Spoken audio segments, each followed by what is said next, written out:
Je me souviens exactement où j'étais debout lorsque mon père l'a dit. C'était à la fête de fin d'études de ma nièce. Toute la famille était réunie dans la cour, table de pique-nique, ballon, ces chaises pliantes en plastique qui vous creusent les cuisses. Tout le monde riait, buvait, célébrait sa bourse complète à Stanford. Et mon père, Gérald, dans son short kaki habituel et sa casquette de vétéran, leva son verre et porta un toast à la distance parcourue par le nom de famille Callen. Il dit toujours des choses comme ça ou le nom Callen, comme s'il s'agissait d'une sorte de dynastie, comme si nous n'étions qu'un groupe de gens de la classe moyenne en Pennsylvanie qui mangent trop de salade de pommes de terre lors des réunions de famille. Je me suis approché avec une assiette de nourriture, souriante. C'est mon rôle dans cette famille, celle qui sourit, celle qui acquiesce, le mouton noir qui ne cause pas de problème. Mon fils, Elias, était à côté de moi, silencieux, poli, essayant de disparaître dans son sweat à capuche. J'étais vraiment fier de ma nièce, mais je n'arrivais pas non plus à m'empêcher de penser, Elias est tout aussi intelligent ou peut-être plus intelligent. Il vient d'être accepté dans 3 grandes universités, et il s'est donné corps et âme pour y arriver tout en jonglant avec un emploi à temps partiel et en m'aidant à soigner ma mère pendant sa chimiothérapie. Il n'avait pas de tuteur ni de préparation privée au SAT, il avait du cran. Il m'avait moi. Alors je me suis penché et j'ai dit de façon décontractée, « Papa, Elias a aussi droit à une partie du fonds universitaire ?» Gérald n'a même pas levé les yeux de son assiette. Il a simplement secoué la tête et marmonné, « Pourquoi le gaspiller pour lui ? Il vient d'un foyer brisé. » Ce moment il a brisé quelque chose en moi. Non pas parce que je n'avais pas entendu pire, si. Non pas parce qu'Elias n'avait pas été exclu auparavant, si. Mais quelque chose dans le caractère désinvolte de sa remarque, la façon dont il l'a dit comme si c'était du bon sens, comme si c'était un fait dans un manuel a brisé quelque chose que je tenais ensemble depuis 17 ans. Je n'ai pas discuté, je n'ai pas fait de scène. J'ai juste souri et je n'ai rien dit, comme je le fais toujours. Mais à l'intérieur, je brûlais. Ce qu'il ne savait pas, ce qu'aucun d'eux ne savait, c'est qu'Elias avait écrit un discours qu'il allait prononcer en tant que major de promotion de sa classe de terminale. Il n'avait rien dit à personne, pas même à moi, de ce qu'il avait prévu de dire. Mais lorsque ce moment est arrivé, lorsqu'il s'est avancé vers le pupitre dans sa toque et sa robe, tenant ce microphone avec ses mains légèrement tremblantes, j'ai su que quelque chose de puissant allait arriver. Je ne savais pas à quel point c'était puissant. Et lorsqu'il a prononcé sa dernière phrase, je me suis tourné vers mon père. Même lui, Gérald Callen, l'homme qui m'a un jour dit que j'avais ruiné l'image de la famille en divorçant, s'est levé non pas pour applaudir, mais de surprise. Mais avant de vous dire ce qu'Elias a dit, vous devez comprendre quelque chose. Vous devez comprendre ce que c'est que d'élever un enfant dans une famille où l'amour est conditionnel, où la tradition compte plus que la vérité, où le fait d'être un Callen ne vous donne de la valeur que si vous correspondez au moule. Je m'appelle Naomi. Je suis une mère célibataire, une bibliothécaire, une fille qui n'a jamais vraiment rendu son père fier. Et voici l'histoire de la façon dont mon fils silencieux, réfléchi et sous-estimé, a fait quelque chose que personne n'attendait, pas même moi. C'est l'histoire de ce qu'il a dit sur cette scène, et pourquoi ce moment a tout changé. Ce qu'ils n'ont pas vu chez mon fils, laissez-moi vous ramener là où tout a vraiment commencé, pas à la fête de fin d'études, pas même lorsqu'Elias a reçu ses lettres d'acceptation à l'université, mais il y a 17 ans, dans une chambre d'hôpital exiguë où je l'ai tenu pour la première fois d'une main et où j'ai signé mes papiers de divorce de l'autre. Elias est arrivé au monde à ce qui était, sans aucun doute, le pire moment de ma vie. Mon mariage s'était effondré plus vite que je ne l'aurais cru possible. Mon ex-mari, Ryan, m'a trompé pendant ma grossesse. Il a déménagé 2 mois avant la naissance d'Elias et n'a plus été régulier depuis, ni en tant que père, ni même en tant que voix au téléphone. Il envoie parfois des textos pour les anniversaires, c'est à peu près tout. Ma famille n'a pas bien pris la nouvelle. Ma mère a pleuré davantage mon divorce qu'elle ne l'a fait lorsqu'elle a perdu sa sœur. Mes frères et sœurs, Catherine et Joël, ne m'ont pratiquement pas adressé la parole pendant un certain temps. Et mon père, Gérald, n'a pas dit grand-chose du tout ou juste une phrase que je n'oublierai jamais, « Eh bien, tu as fait ton lit. » Peut-être que oui, mais j'en ai fait un deuxième aussi, pour Elias, et je l'ai rendu chaleureux, sûr et rempli d'histoire pour le coucher. Car dès le moment où il a ouvert les yeux, ce garçon est devenu mon monde. Nous n'avions pas beaucoup de choses, mais nous avions l'un l'autre. Je travaillais comme bibliothécaire, ce qui n'est pas exactement une mine d'or, mais j'adorais ça. J'emmenais Elias avec moi après l'école, et il s'asseyait tranquillement dans la section des enfants, lisant tous les livres qu'il pouvait trouver. À 8 ans, il lisait à un niveau de 10e année. À 10 ans, il écrivait des nouvelles qui me faisaient pleurer non seulement parce qu'elles étaient bonnes, mais parce qu'elles provenaient de cet enfant silencieux et attentif qui ne demandait jamais grand-chose mais qui ressentait tout. Il ne s'est jamais plaint lorsqu'il portait des vêtements de seconde main, n'a jamais demandé pourquoi nous n'allions pas en vacances comme ses cousins, et il n'a jamais pas une seule fois dit un mot lorsqu'il a remarqué comment la famille le traitait différemment. Parce qu'il le faisait. Les enfants de Catherine et Joël avaient toujours des places à la table des grands, Elias s'asseyait avec les plus jeunes, même lorsqu'il avait 14 ans. À Noël, il recevait des cartes cadeaux et des jeux vidéo, Elias a reçu des chaussettes une année. Gérald a oublié de mettre son nom sur la chaussette. Elias n'a jamais montré que cela le dérangeait, mais je l'ai vu dans la façon dont il pliait sa serviette 3 fois avant de manger, dans la façon dont il attendait que les autres parlent en premier, dans la façon dont il gardait toujours un journal dans sa poche, notant des choses qu'il ne se sentait pas en sécurité de dire à haute voix. Je voulais parfois crier, secouer ma famille et dire « Regardez-le. Ne voyez-vous pas à quel point il est remarquable ?» Mais je ne l'ai pas fait, car je pensais que si je restais assez longtemps silencieuse, il finirait par comprendre. Alerte spoiler, ils ne l'ont pas fait. La seule personne qui a vraiment vu Elias était ma mère, Doreen. Elle s'asseyait avec lui, écoutait ses histoires, l'appelait « mon petit professeur ». Même pendant sa dernière année, lorsque la chimiothérapie l'a affaibli, elle s'illuminait lorsqu'Elias entrait dans la pièce. Elle a dit qu'il lui rappelait quelqu'un à moi, quand j'étais petite, avant que le monde ne devienne bruyant, avant que j'apprenne à me rétrécir pour correspondre aux attentes de ma famille. Lorsqu'elle est décédée, Elias avait 15 ans. Il n'a pas pleuré en public, mais ce soir-là, j'ai trouvé un de ses poèmes glissé dans sa Bible. Il était intitulé « La dernière femme qui m'a vu ». Cette phrase, elle m'a anéanti. Après sa disparition, il ne restait que nous, juste moi et Elias, essayant de naviguer dans une famille qui nous faisait sentir comme des figurants dans un film dont ils étaient les stars. Et pourtant, à travers tout cela, à travers le fait d'être négligé, sous-estimé et carrément ignoré, où il ne s'est jamais énervé. Il a étudié, il a aidé, il a écrit. Et lorsque l'année de terminale est arrivée, il a postulé aux universités sans me demander un sou. Il a été accepté dans chacune d'elles. Alors oui, lorsque mon père a dit « Pourquoi le gaspiller pour lui ?», j'ai souri et je n'ai rien dit. Mais ce sourire, ce n'était pas de la soumission, c'était une promesse. Car ce qu'ils n'ont pas vu ou ce qu'ils n'ont jamais vu, c'est que mon fils était sur le point de leur montrer exactement qui il était. Et je savais, au plus profond de moi, que lorsque ce moment arriverait, il ne l'oublierait pas, pourquoi le gaspiller pour lui ? Il y a des moments dans la vie qui ne font pas seulement mal, ils tâchent. Ils s'accrochent à votre peau, à votre voix, à votre mémoire. Vous les portez tranquillement pendant des années.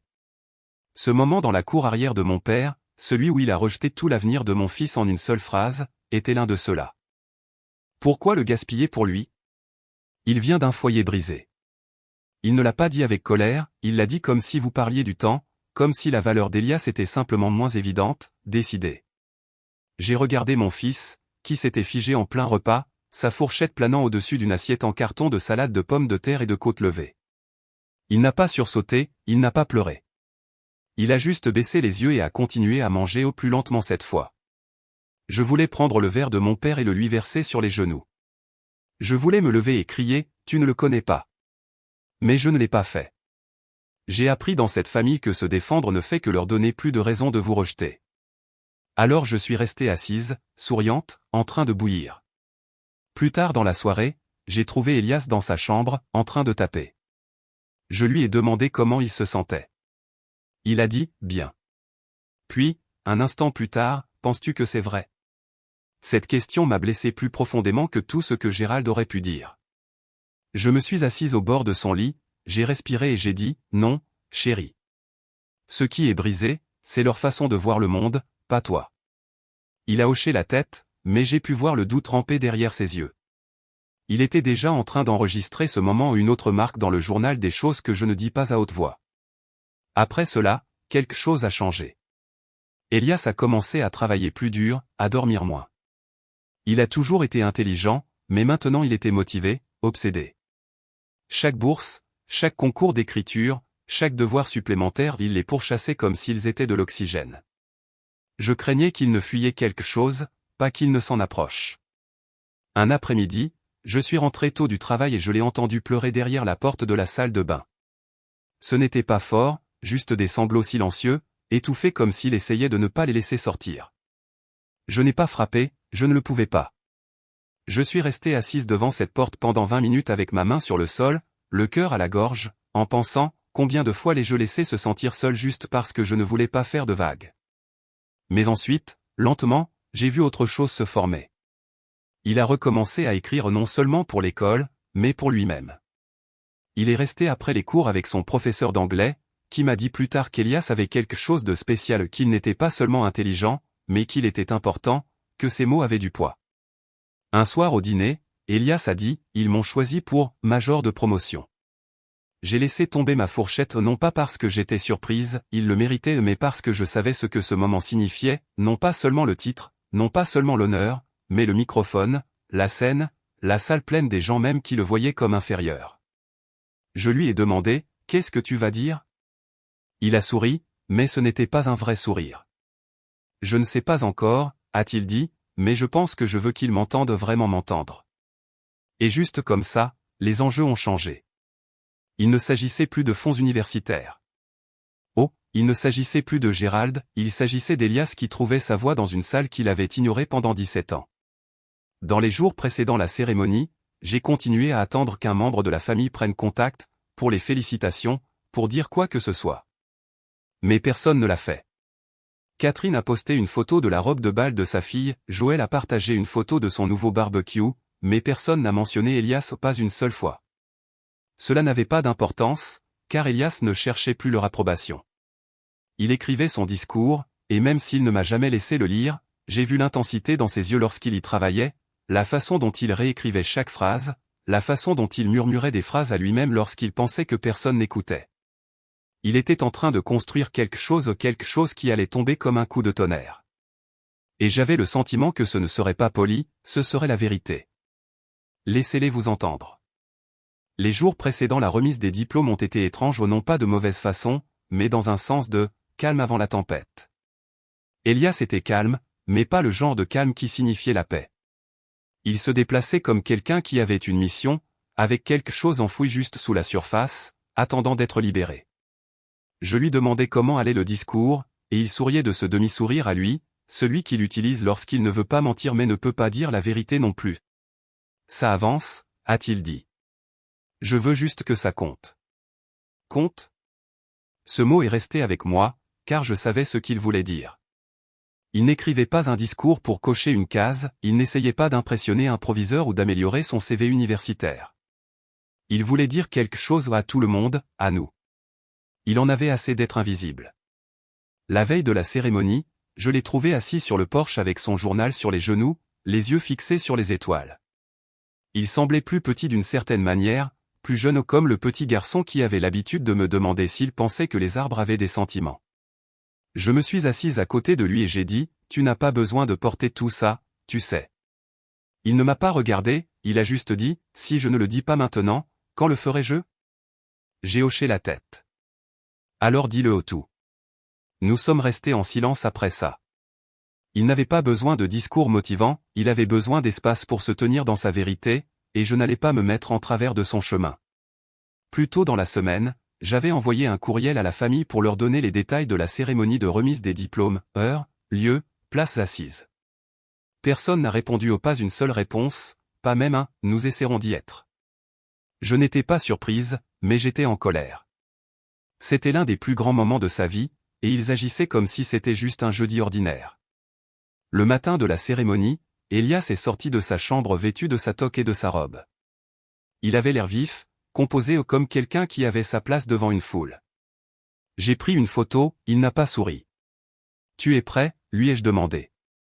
Il a ajusté sa cravate et a dit, « Je suis prêt depuis longtemps. » Lorsque nous sommes arrivés à l'auditorium de l'école, il était plein, les parents se rafraîchissaient avec des programmes, les enseignants rayonnaient de fierté.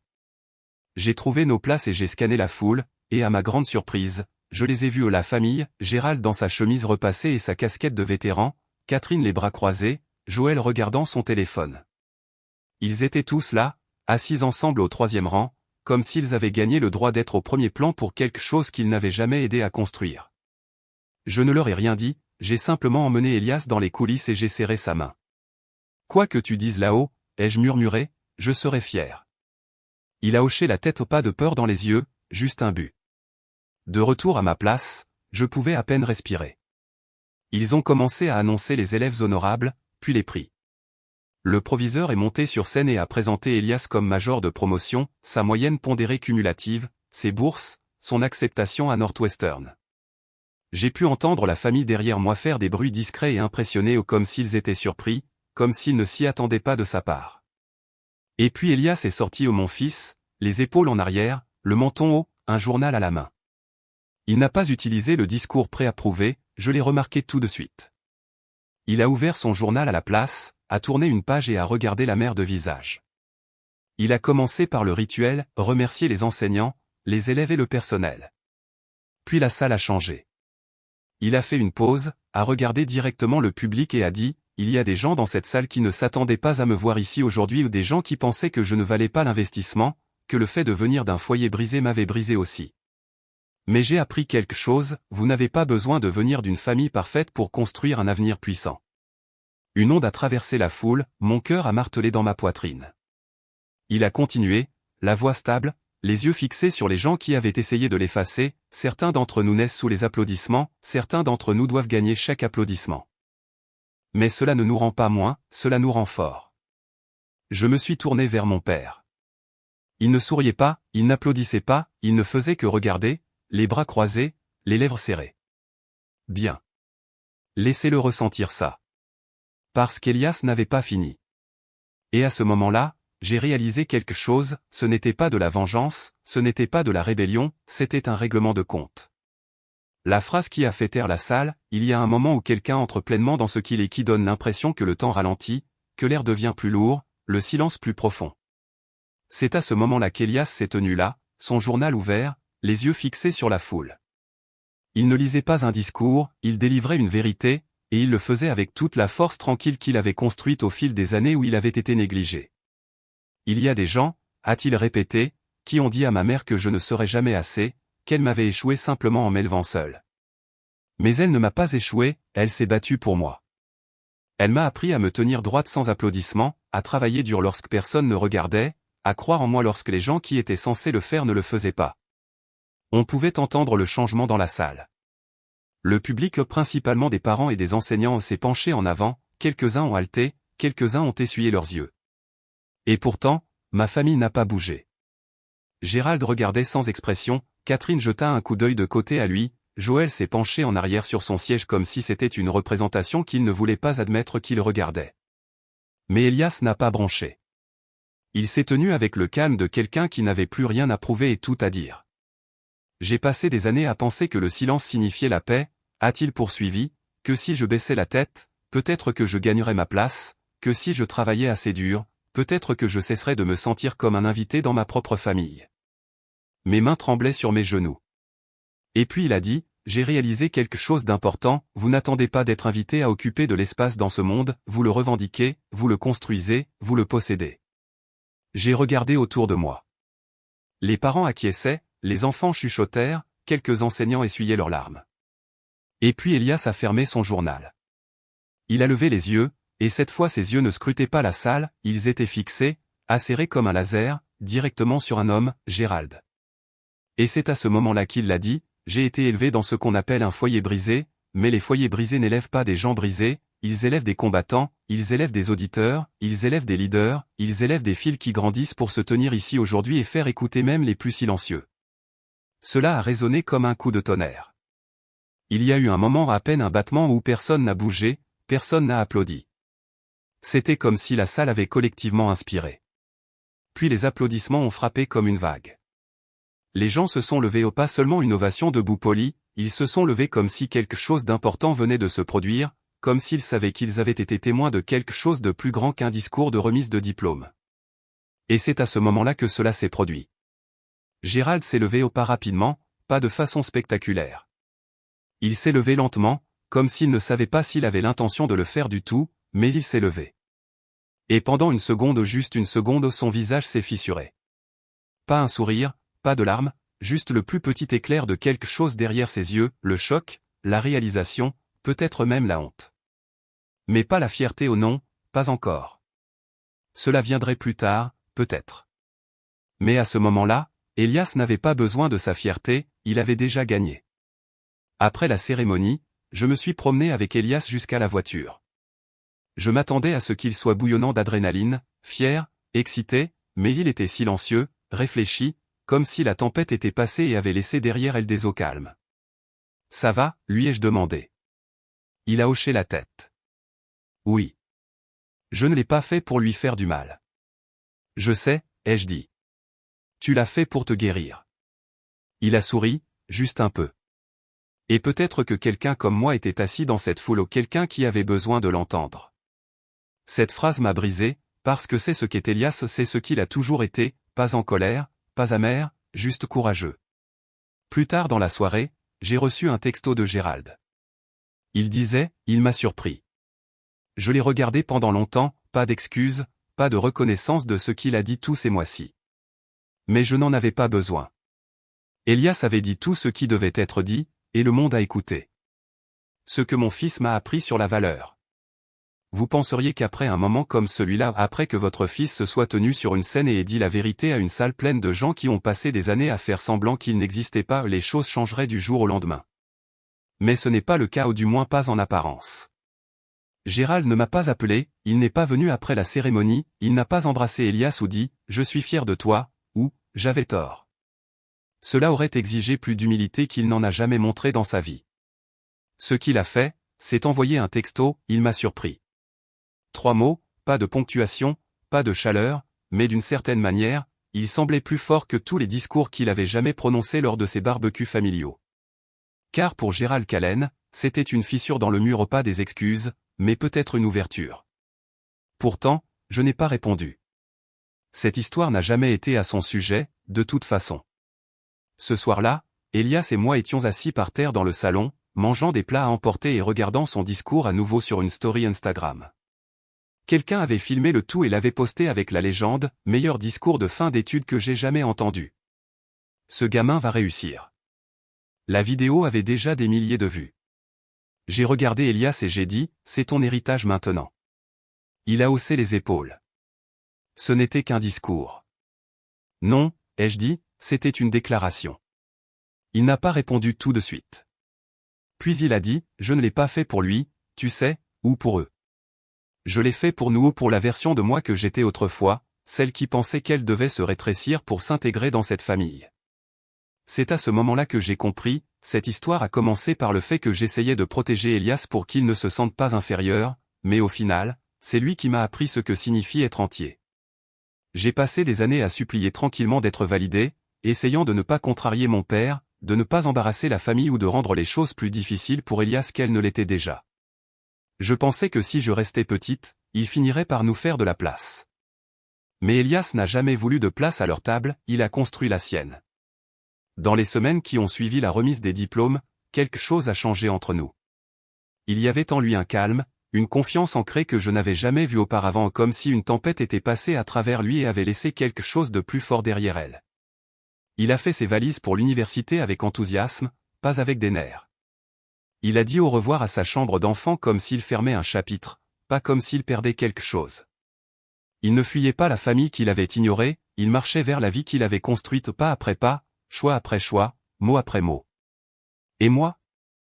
J'ai cessé d'attendre l'approbation. J'ai cessé d'envoyer à la famille des photos qu'il n'avait jamais demandées. J'ai cessé d'espérer que Gérald se réveillerait un jour et me verrait comme une fille digne d'intérêt.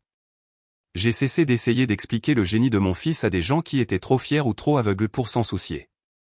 Parce que je n'ai plus besoin qu'ils le voient. Le monde le fait. Quelques mois après son premier semestre, Elias m'a appelé de son dortoir.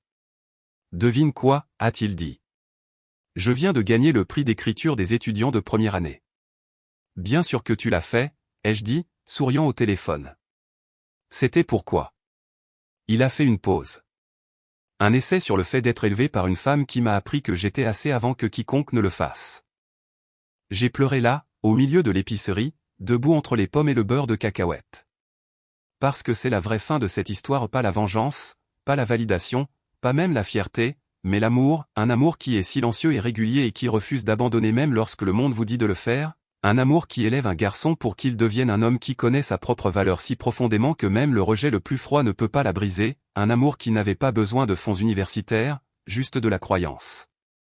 Donc, si on vous a déjà dit que votre famille vous rendait inférieur, si quelqu'un a essayé de vous définir par vos cicatrices ou votre histoire, souvenez-vous de ceci, les foyers brisés n'élèvent pas des gens brisés, ils élèvent des guerriers, ils élèvent des écrivains, ils élèvent des fils comme Elias et des mères comme moi. Si cette histoire a signifié quelque chose pour vous, si elle vous a rappelé votre propre voyage ou quelqu'un que vous aimez, ne la gardez pas pour vous. Comme la vidéo, partagez-la avec quelqu'un qui a besoin de l'entendre, et laissez un commentaire ci-dessous. J'aimerais aussi entendre votre histoire. Chaque voix compte, et lorsque nous disons notre vérité, nous ne nous soignons pas seulement, nous aidons les autres à se sentir moins seuls. Et si vous voulez plus d'histoires comme celle-ci réelle, brute et honnête, cliquez sur le bouton d'abonnement et rejoignez la communauté. Parce qu'ici, nous ne croyons pas aux gens brisés, nous croyons aux histoires de retour.